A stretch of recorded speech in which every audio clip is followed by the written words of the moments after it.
মধ্যস্বত্বভোগীরা যাতে আমাদের মধ্যে কোনো বিভক্তির রেখা না টানতে পারে সেই ব্যাপারে ওনাদেরকেও সচেতন থাকতে হবে, আমাদেরকেও সচেতন থাকতে হবে।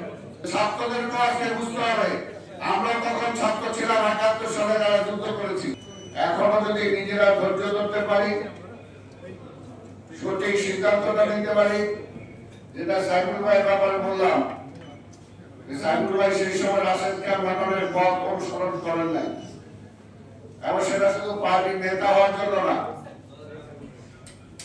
যদি তিনি চাইতেন তাহলে সেই সময় রাশেদ খান মানবের সাথে পাশে থেকে ভাগাভাগি সুযোগ দিতে পারতেন, কিন্তু তাহলে এই পরিশ্রম এই ১৭ বছর তাকে করতে হতো না। সেই কারণে বলবো এখন একটা উত্তরণের সময় আমরা আছি। এই সময়টা যেমনি আশাবাদী করে, আবার এই সময়টা ভুল করলে আবার ধ্বংসের দিকেও নিয়ে যায়, তাই আমাদের আজকে সৌভাগ্য যে সরকারের কাছাকাছি একজন ব্যক্তিকে আমরা পেয়েছি। এখানে আমরা বিরোধী দলে আছি, আবার সরকারি দলেও আছেন। আমরা বিরোধী দল না, সরকারের পক্ষেই আছি আমরা, কিন্তু দুইটা চরিত্রে আছি আমরা। এই দুইটা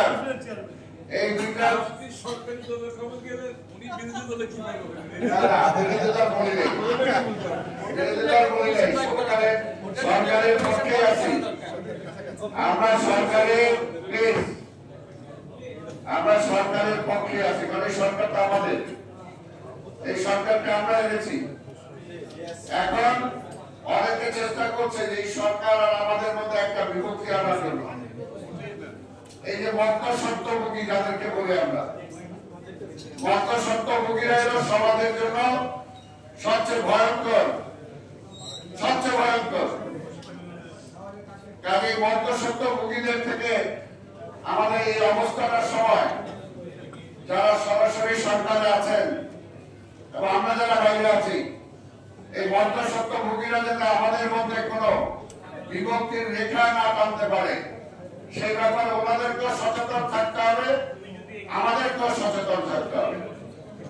৭১-এর পর আমরা সুযোগ পেয়েছিলাম, আমরা পারি নাই। ৭৫-এর পরে সুযোগ পেয়েছিলাম, আমরা পুরোপুরি পারি নাই। ৯০ আবার অভ্যুত্থান হয়েছিল, সে তারপরেও কিন্তু পুরোপুরি আমরা পারি নাই। খালি বারবার খালি ফ্যাসিবাদকে বিদায়ী করবো আমরা, আর বারবার খালি লড়াই করবো গণতন্ত্রের জন্য। বলবো যে রাষ্ট্রের দুঃসময় কাটে নাই, গণতন্ত্রের দুঃসময় কাটে নাই, এটা আর কত বছর? আমরা তো এখন ৭১ সালে যুদ্ধ করেছি, এখন তো কবরে যাওয়ার কাছাকাছি। এই জন্য বলবো এখানে নাই ছাত্র প্রতিনিধি, তাদের থাকলেও বলতাম টুকু ভাই, আমি ছাত্ররা থাকলেও বলতাম যে ছাত্রদেরকে আজকে বুঝতে হবে আমরা তখন ছাত্র ছিলাম ৭১ সালে যারা যুদ্ধ করেছি। যুদ্ধ পরবর্তী সময় স্বাভাবিকভাবেই সেই সব মুক্তিযুদ্ধের মধ্যে যে স্পিরিট যেটা ছিল সেটা সিনিয়র রাজনীতিবিদরা ধারণ করতে পারে নাই, অনুধাবন করতে পারে নাই, বুঝতেও পারে নাই। আর আমরা যারা ছিলাম আমরা অতি বিপ্লবী হয়ে গেছিলাম। কাজে এই দুইটা বিষয় বুঝতে হবে। এখন যারা ছাত্র ভাইরা আছেন সম্মানের সাথে বলবো তাদেরকে এই সময়টা ফিরে আসবে না। আর বারবার আমরা দেখেছি যে রাজনীতিকে মানুষ হিংসা করেছে, মেধাবী ছাত্ররা বলেছে উই হেট পলিটিক্স।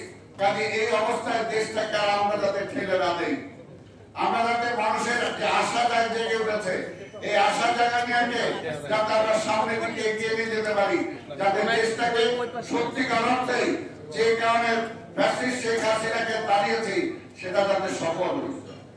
কারণ আমরা জানি সব সময় আমার